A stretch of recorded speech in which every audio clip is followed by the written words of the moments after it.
Assalamualaikum warahmatullahi wabarakatuh. Kami dari kelompok 6 akan menjelaskan materi tentang konsep, urgensi, sumber dinamika, dan tantangan pada pelaksanaan hak dan kewajiban di Indonesia. Adapun kelompok kami yaitu 1. Bionada Pratiwi Ningtyas, kedua Fatma Dwi Puspitasari, dan ketiga saya sendiri Dalang Eka Prayoga. Nah, materi yang pertama adalah pengertian hak dan kewajiban. Pengertian hak. Hak adalah kuasa untuk menerima atau melakukan sesuatu yang semestinya diterima atau dilakukan melalui pihak tertentu dan tidak dapat dilakukan oleh pihak lain manapun juga, yang pada prinsipnya dapat dituntut secara paksa olehnya. Menurut pengertian tersebut, individu maupun kelompok atau elemen lainnya, jika menerima hak, hendaknya dilakukan sesuai dengan aturan yang berlaku dan tidak dapat diwakilkan kepada orang lain. Jadi, harus pihak yang menerimanya lah yang melakukan itu. Dari pengertian yang lain, hak bisa berarti sesuatu yang mutlak menjadi milik kita dan penggunaannya tergantung kita sendiri. Selanjutnya adalah pengertian kewajiban. Adapun kewajiban berasal dari kata wajib, artinya beban untuk memberikan sesuatu yang semestinya dibiarkan atau diberikan oleh pihak tertentu. Tidak dapat diberikan kepada pihak lain manapun juga, yang pada prinsipnya dapat dituntut secara paksa oleh yang berkepentingan. Kewajiban pada intinya adalah sesuatu yang harus dilakukan. Di sini, kewajiban berarti suatu keharusan, maka apapun itu jika merupakan kewajiban, kita harus melaksanakannya tanpa ada alasan apapun. Dengan pengertian yang lain, kewajiban berarti sesuatu yang harus dilakukan dengan rasa penuh tanggung jawab atau pembatasan atau beban yang timbul karena hubungan dengan sesama atau dengan negara lain. Selanjutnya adalah konsep dan urgensi hak dan kewajiban. Hak adalah segala sesuatu yang harus didapatkan oleh setiap orang yang telah ada sejak lahir bahkan sebelum lahir. Sementara kewajiban adalah sesuatu yang wajib dilaksanakan seseorang. Mudahnya, setiap warga negara yang menjalankan kewajibannya akan mendapatkan haknya. Hak dan kewajiban warga negara merupakan wujud dari hubungan warga negara dengan negara. Hak dan kewajiban bersifat timbal balik, bahwa warga negara memiliki hak dan kewajiban terhadap negara. Sebaliknya, pula negara memiliki hak dan kewajiban terhadap warga negara. Dengan demikian, warga negara merupakan anggota negara yang mempunyai kedudukan khusus terhadap negaranya. Ia mempunyai hubungan hak dan kewajiban yang bersifat timbal balik terhadap negaranya berdasarkan pada pengertian tersebut. Maka adanya hak dan kewajiban warga negara terhadap negaranya merupakan sesuatu yang niscaya ada. Sebagai negara hukum, pemerintah Indonesia telah mengatur hak warga negara terhadap negaranya dalam Undang-Undang Dasar 1945 dan berbagai peraturan lainnya. Di antara hak-hak warga negara yang dijamin dalam Undang-Undang Dasar adalah hak asasi manusia yang rumusan lengkapnya tertuang dalam pasal 28 Undang-Undang Dasar Perubahan Kedua. Nah, materi selanjutnya akan diteruskan kepada Mbak Fatma Dwi Puspitasari. Contoh atau jenis hak dan kewajiban warga negara. Diawali dengan membahas contoh hak warga negara. Contoh hak warga negara secara umum antara lain persamaan kedudukan dalam hukum pemerintahan, hak atas pekerjaan dan penghidupan yang layak, hak dalam upaya pembelaan negara, hak mengeluarkan pendapat secara lisan dan tulisan, hak berserikat dan berkumpul, hak untuk ikut serta dalam usaha pertahanan dan keamanan negara, hak untuk memperoleh kesempatan yang sama dalam pemerintah, hak mendapatkan pengajaran, dan yang terakhir adalah hak fakir miskin dan akan terlantar dipelihara oleh warga. Selain itu, ada beberapa contoh atau jenis hak warga negara menurut Undang-Undang Dasar 1945. Antara lain, tiap-tiap warga negara berhak atas pekerjaan dan penghidupan yang layak bagi kemanusiaan. Pasal 27 ayat 2. Setiap orang berhak untuk hidup serta berhak mempertahankan hidup dalam kehidupannya. Pasal 28A. Setiap orang berhak membentuk keluarga dan melanjutkan keturunan melalui perkawinan yang sah. Pasal 28B ayat 1. Setiap anak berhak atas kelangsungan hidup, tumbuh, dan berkembang serta berhak atas perlindungan dari kekerasan dan diskriminasi. Pasal 28B ayat 2. Setiap orang berhak mengembangkan diri melalui pemenuhan kebutuhan dasarnya, berhak mendapatkan pendidikan dan memperoleh manfaat dari ilmu pengetahuan dan teknologi, seni dan budaya demi meningkatkan kualitas hidupnya dan demi kesejahteraan umat manusia. Pasal 28C ayat 2. Setiap orang berhak untuk memajukan dirinya dengan memperjuangkan haknya secara kolektif untuk membangun masyarakat, bangsa, dan negaranya. Pasal 28C ayat 2. Setiap orang berhak atas pengakuan, jaminan, perlindungan, dan kepastian yang adil serta perlakuan yang sama di hadapan hukum. Pasal 28D ayat 1. Setiap orang berhak untuk bekerja serta mendapat imbalan dan perlakuan yang adil dan layak dalam hubungan kerja. Pasal 28D ayat 2. Setiap warga negara berhak memperoleh kesempatan yang sama dalam pemerintahan. Pasal 28D ayat 3. Setiap orang berhak atas status kewarganegaraannya. Pasal 28D ayat 4. Setiap orang berhak atas kebebasan meyakini kepercayaan, menyatakan pikiran dan sikap sesuai dengan hati nuraninya. Pasal 28E ayat 2. Setiap orang berhak atas kebebasan berserikat, berkumpul, dan mengeluarkan pendapat. Pasal 28E ayat 3. Setiap orang berhak untuk berkomunikasi dan memperoleh informasi untuk mengembangkan pribadi dan lingkungan sosialnya, serta berhak untuk mencari, memperoleh, memiliki, menyimpan, mengolah, dan menyampaikan informasi dengan menggunakan segala jenis saluran yang tersedia. Pasal 28F. Setiap orang berhak atas perlindungan diri pribadi, keluarga, kehormatan, martabat, dan harta benda yang di bawah kekuasaannya, serta berhak atas rasa aman dan perlindungan dari ancaman kekuatan untuk berbuat atau tidak berbuat sesuatu yang merupakan hak asasi. Pasal 28G ayat 1. Setiap orang berhak untuk bebas dari penyiksaan atau perlakuan yang merendahkan derajat martabat manusia dan berhak memperoleh suaka politik dari negara lain. Setiap orang berhak hidup sejahtera lahir dan batin, bertempat tinggal, dan mendapatkan lingkungan hidup yang baik dan sehat serta berhak memperoleh pelayanan kesehatan. Pasal 28H ayat 1. Setiap orang berhak memperoleh kemudahan dan perlakuan khusus untuk memperoleh kesempatan dan manfaat yang sama guna mencapai persamaan dan keadilan. Pasal 28H ayat 2. Setiap orang berhak atas jaminan sosial yang memungkinkan pengembangan dirinya secara utuh sebagai manusia yang bermartabat. Pasal 28H ayat 3. Setiap orang berhak mempunyai hak milik pribadi, dan hak milik tersebut tidak boleh diambil alih sewenang-wenang oleh siapapun. Pasal 28H ayat 4. Setiap orang berhak bebas dari perlakuan yang bersifat diskriminatif atas dasar apapun, dan berhak mendapatkan perlindungan terhadap perlakuan yang bersifat diskriminatif itu.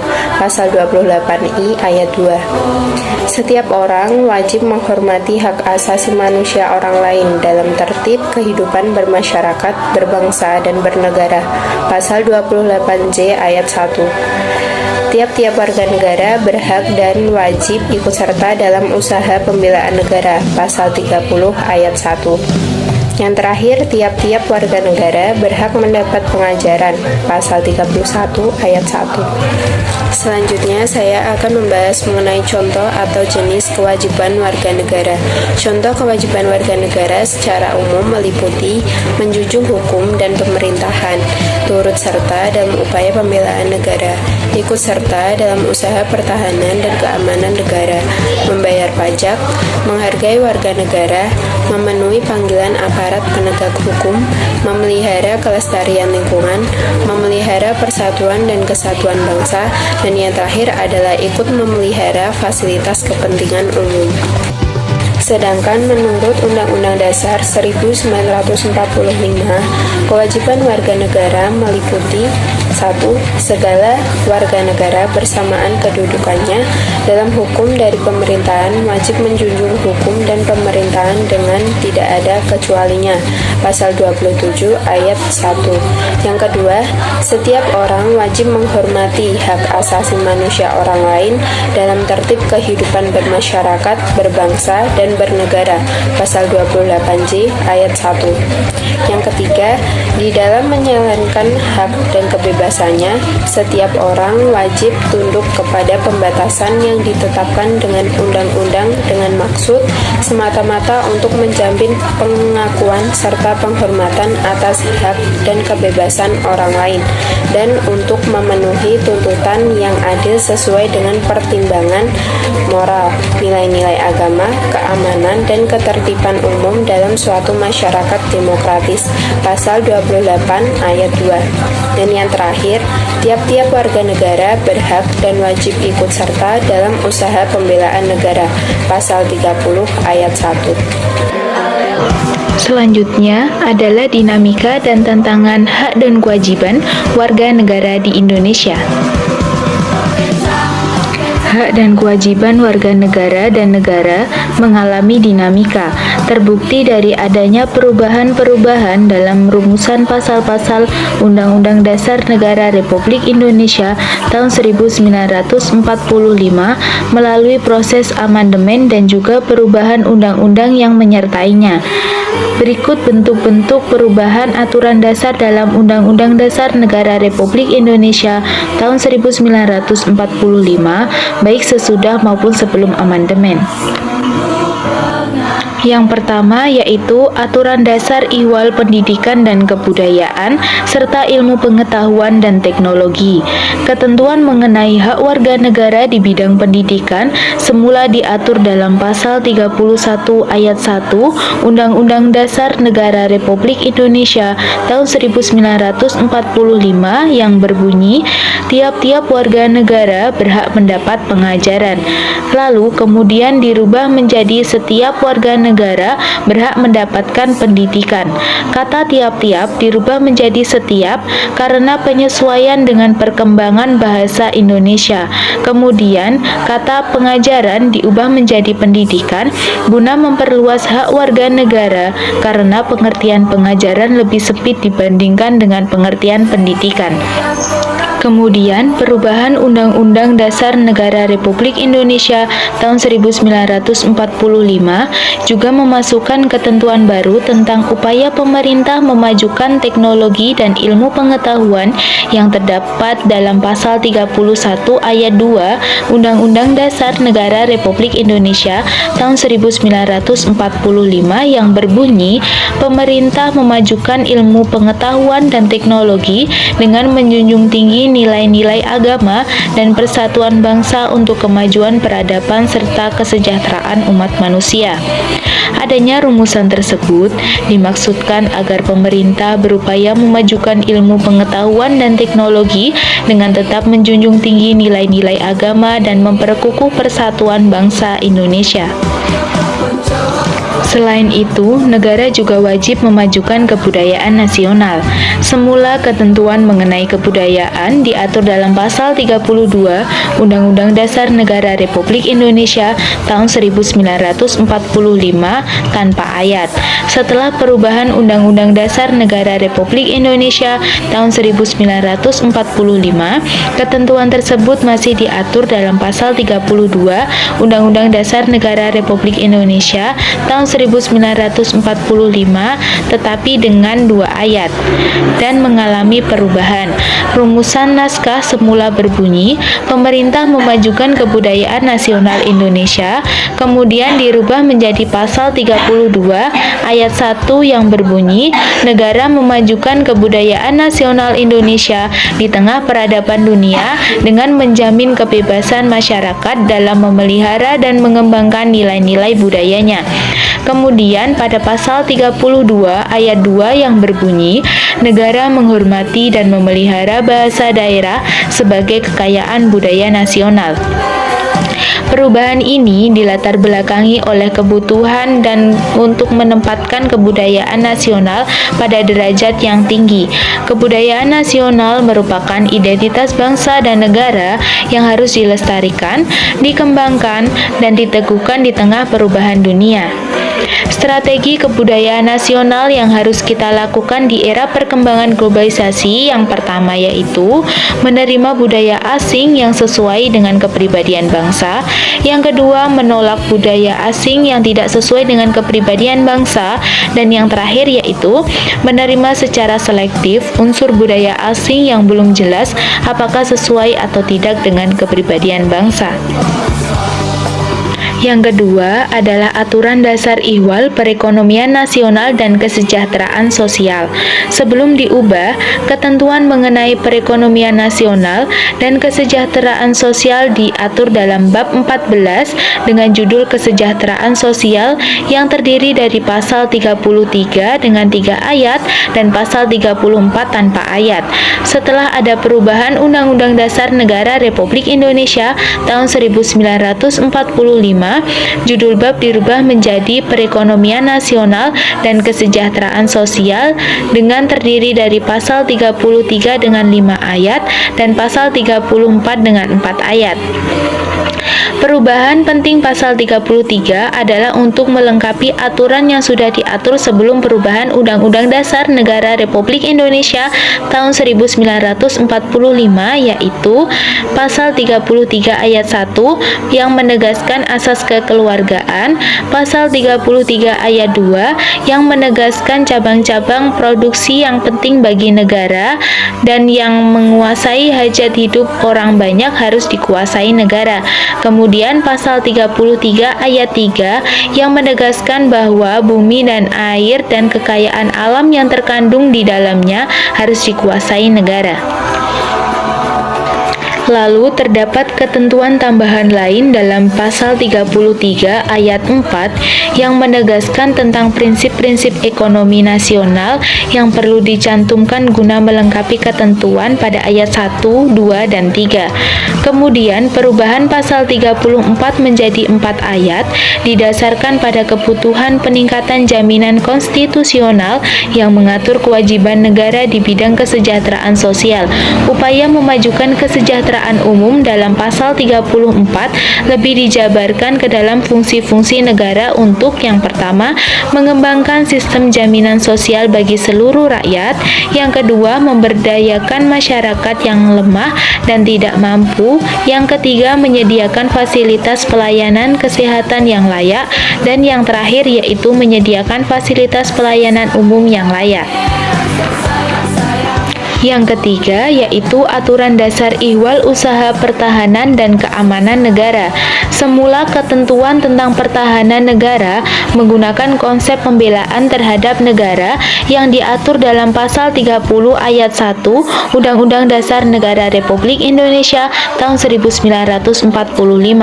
Namun dipindahkan menjadi pasal 27 ayat 3 setelah terjadi perubahan Undang-Undang Dasar Negara Republik Indonesia tahun 1945.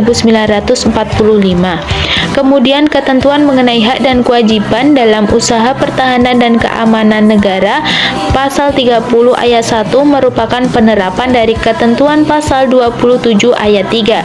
Perubahan tersebut karena upaya membela negara mengandung arti yang lebih umum. Penerapannya adalah memberikan hak dan kewajiban kepada warga negara dalam usaha mempertahankan dan keamanan negara.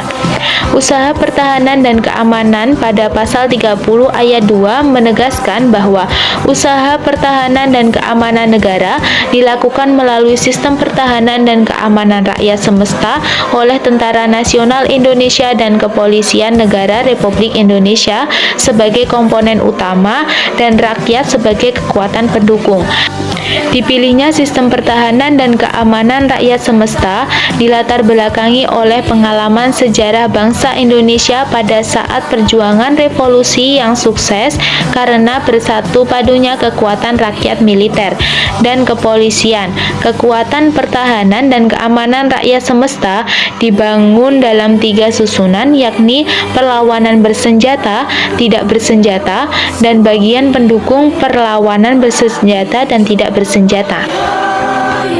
Yang keempat yaitu aturan dasar ihwal hak dan kewajiban asasi manusia.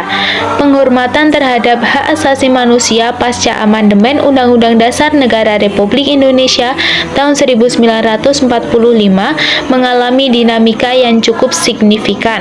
Jika sebelumnya perihal hak-hak dasar warga negara diatur dalam Undang-Undang Dasar Negara Republik Indonesia tahun 1945 hanya berkutat pada pasal 27, 28, 29, 30, 31, 32, 33, dan 34, setelah amandemen keempat Undang-Undang Dasar Negara Republik Indonesia tahun 1945, aturan dasar mengenai hal-hal tersebut diatur tersendiri di bawah judul Hak Asasi Manusia atau HAM. Di samping pengaturan perihal hak asasi manusia, diatur juga ihwal kewajiban asasi manusia. Sekian video pembahasan mengenai hak dan kewajiban dari kelompok kami. Kurang lebihnya mohon maaf. Wassalamualaikum warahmatullahi wabarakatuh.